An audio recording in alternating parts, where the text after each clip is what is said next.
When disaster strikes, most people don't make it past the first 7 days.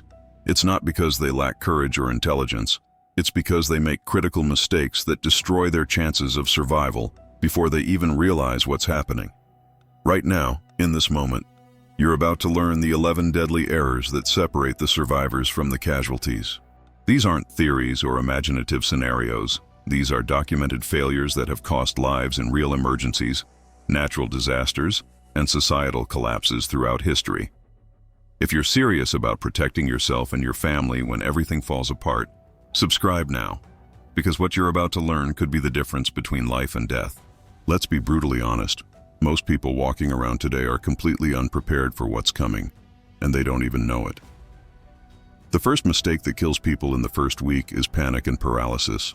When the power grid fails, when the water stops flowing, when the stores are looted empty, the average person freezes. Their brain shuts down because they've never prepared mentally for catastrophe. Studies from the National Institute of Mental Health show that during sudden emergencies, approximately 70% of people experience cognitive paralysis. They literally cannot make decisions. During Hurricane Katrina, rescue workers reported finding people sitting in their homes, surrounded by rising water, unable to move or act. This wasn't stupidity. It was the complete psychological collapse that happens when someone has never trained their mind for crisis. The survivors were those who had mentally rehearsed emergency scenarios, who had practiced making quick decisions under stress, who had already accepted that catastrophe could happen. Your brain needs training just like your body does. If you wait until disaster strikes to start thinking about what to do, you've already lost precious time you'll never get back. Start now by running mental drills. What would you do if the power went out right now? Where would you go if you had to evacuate in 15 minutes? How would you purify water if the taps ran dry? These aren't pleasant thoughts, but they're necessary thoughts that will save your life. The second fatal mistake is staying in place when you should evacuate, or evacuating when you should shelter in place. This confusion kills thousands of people every year. During wildfires in California, people died in their cars trying to escape at the last minute, trapped in traffic when they should have left days earlier. During Hurricane Harvey in Texas, people drowned trying to drive through flooded streets when they would have survived by staying in their second-floor bedrooms. The critical error here is not having a decision framework established before crisis hits. You need to know right now. What are your red lines for evacuation? What signs will trigger your bug-out plan?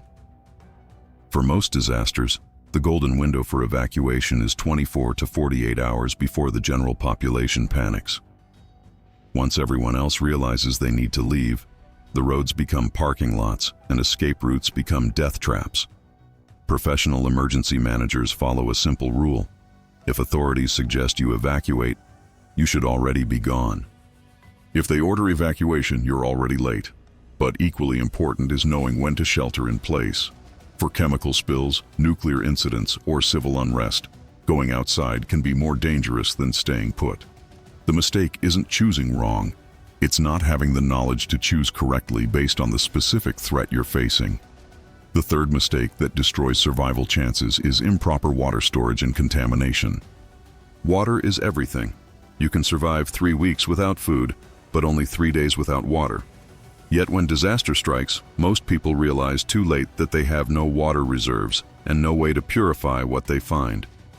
The average person needs 1 gallon of water per day for drinking and basic hygiene, which means a family of 4 needs 28 gallons to survive 1 week.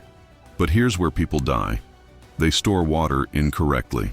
They use containers that weren't food grade, allowing chemicals to leach into their water supply. They store water in direct sunlight, promoting bacterial growth. They forget to rotate their supplies, and when they finally need that water, it's contaminated and dangerous. During the Flint water crisis, people didn't die immediately from drinking contaminated water. They developed illnesses that compounded other survival challenges. In a collapse scenario, drinking contaminated water leads to dysentery, cholera, and severe dehydration, which kills you faster than having no water at all. The solution is straightforward, but requires action now, not later. Store water in proper containers. Keep them in cool, dark places. Add water purification tablets if storing long-term, and maintain multiple purification methods. Filters, tablets, bleach, and boiling capability. Never assume you'll find clean water when you need it. The fourth deadly mistake is caloric deficit and malnutrition. When the food supply chain collapses, grocery stores empty in less than 72 hours. We've seen this repeatedly during Hurricane Katrina, during COVID-19 panic buying, during any regional emergency. Most households in developed countries have less than 3 days of food stored. But even those who have food often make a critical error. They've stored the wrong kinds of food. Your body needs approximately 2,000 calories per day to maintain basic function, but under stress and physical exertion during a disaster, that requirement jumps to 3,000 or more. People store rice and beans thinking they're prepared, but they don't calculate the actual caloric density and nutritional completeness of their supplies. Rice and beans are excellent staples, but surviving on them alone leads to protein deficiency, vitamin depletion, and eventual system failure. During the siege of Leningrad in World War II, people died not from total starvation but from malnutrition. Their bodies shut down from lack of essential nutrients even though they were eating something. Your survival food storage must include fats, proteins, carbohydrates, vitamins, and minerals. Canned meats, peanut butter, nuts, dried fruits, multivitamins. These aren't luxuries, they're necessities.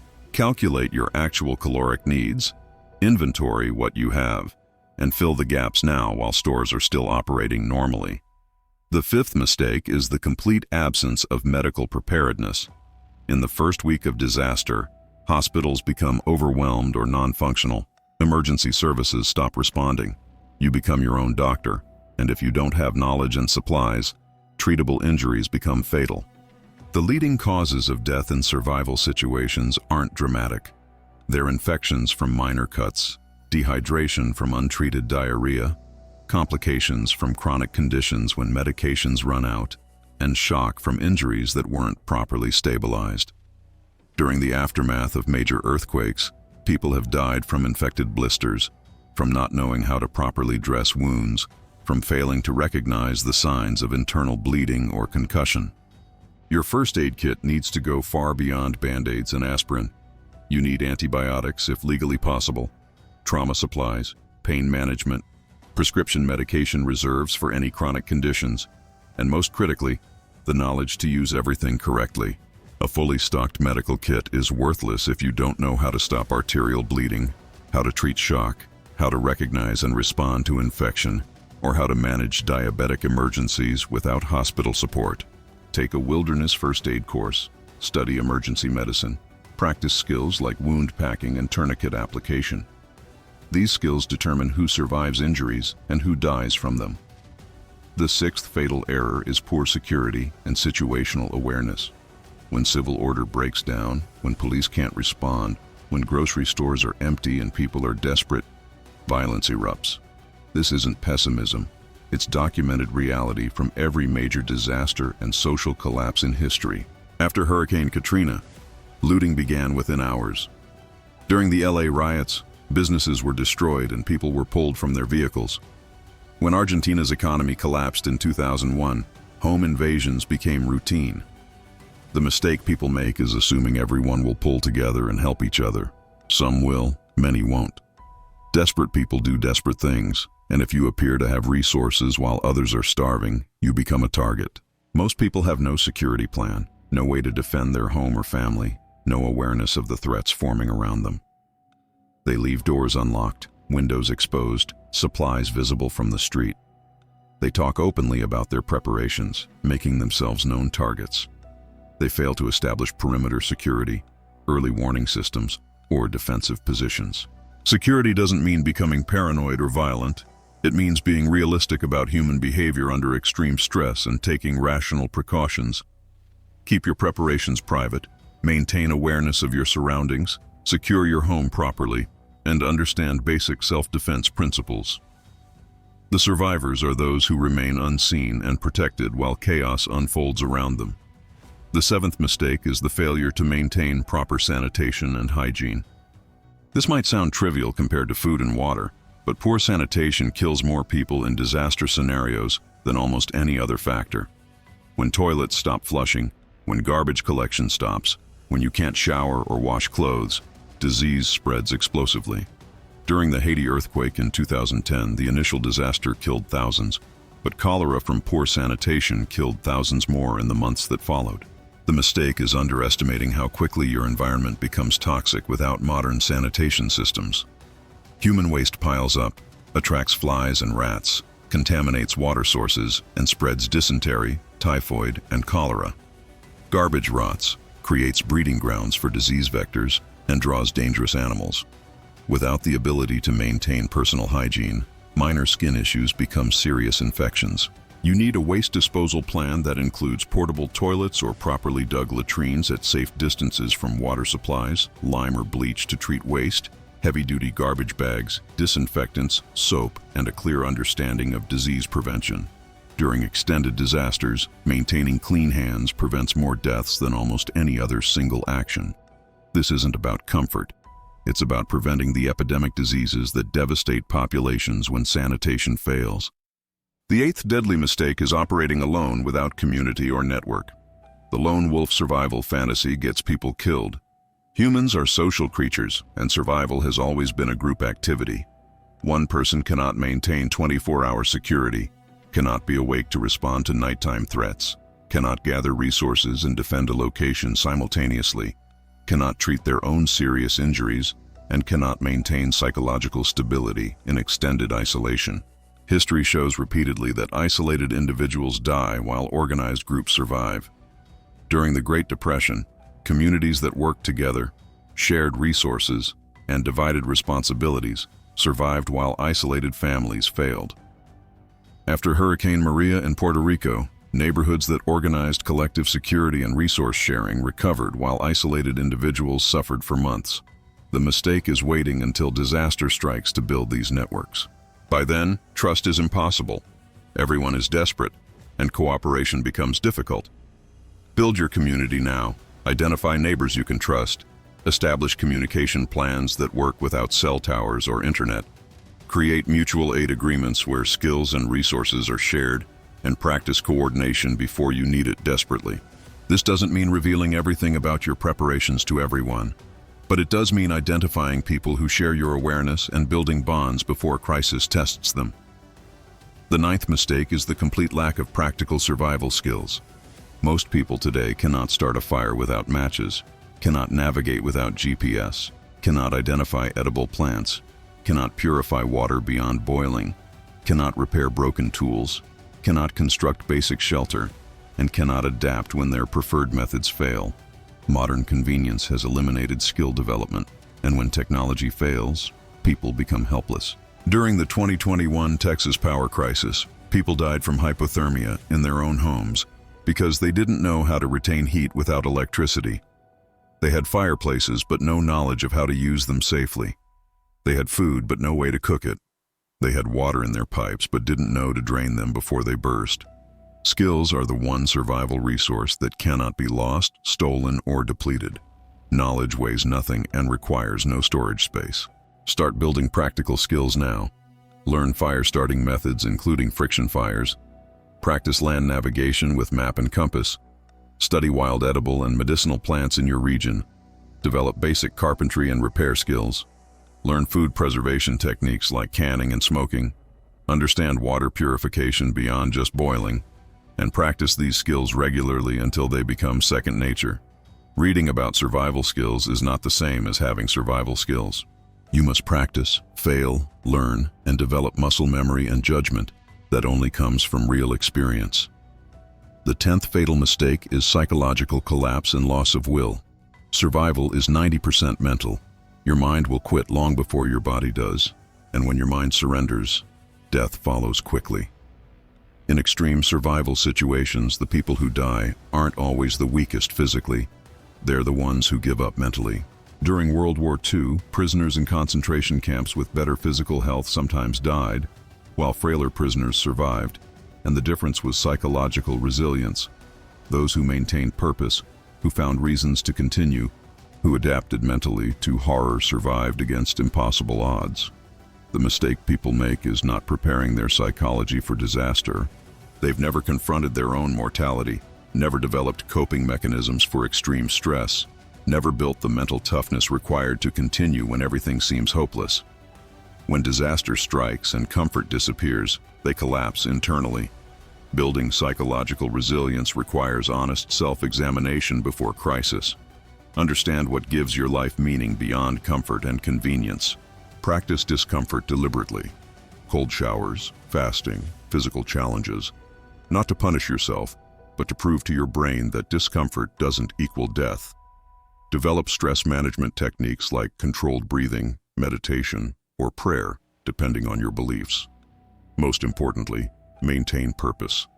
Protect your family, help your community, preserve knowledge, whatever drives you forward when survival becomes difficult. The will to live is your most powerful survival tool, and it must be cultivated before you need it desperately. The 11th and final mistake that kills people in the first week is the failure to adapt and think critically.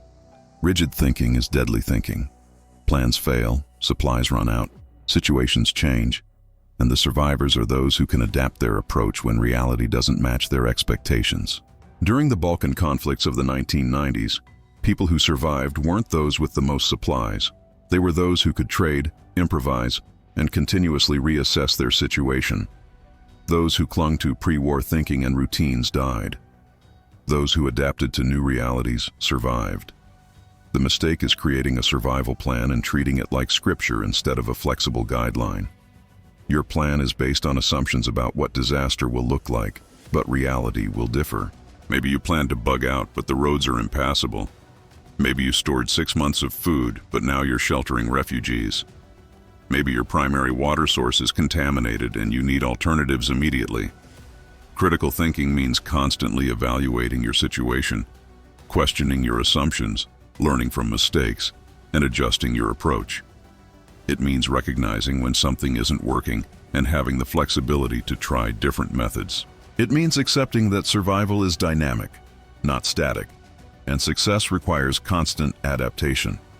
Practice this mindset now by regularly reviewing your preparations, identifying weaknesses, testing your plans under different scenarios, and staying humble enough to admit when you're wrong and change course. These 11 mistakes are why most people die in the first week when disaster strikes. But here's the truth that changes everything. Every single one of these mistakes is completely preventable. You can prepare mentally for crisis right now. You can establish evacuation triggers and practice decision-making today. You can store water properly and build purification capability this week. You can calculate your caloric needs and start filling nutritional gaps immediately. You can acquire medical knowledge and supplies before injuries happen. You can implement security measures and develop situational awareness starting tonight. You can create sanitation plans and gather hygiene supplies tomorrow. You can build community networks and establish communication systems this month. You can learn practical survival skills through dedicated practice over time. You can develop psychological resilience through deliberate training and self-examination. You can cultivate adaptive thinking by regularly challenging your assumptions and testing your plans. The people who die aren't victims of fate. They're victims of procrastination, denial, and the false belief that someone else will save them when crisis comes. The survivors are those who accepted reality, took action before emergency struck, and refused to be counted among the unprepared masses who waited too late. Don't let this be just another video you watch and forget. The knowledge you've gained here only matters if you act on it. Share this with people you care about, because the more prepared people around you are, the better your own chances become. Comment below with which of these 11 mistakes you're addressing first. Accountability to this community will push you to actually follow through. Like this video if you understand the stakes we're facing, and subscribe because there's so much more critical survival information you need to learn. The prepared don't survive by accident. They survive by choice, by action, by refusing to make the mistakes that kill everyone else. And if you want to go deeper, you'll find in the pinned comment some guides and documents that can take your preparedness to the next level. Check them out when you're ready. The first week determines everything. Make sure you're one of the ones who makes it through.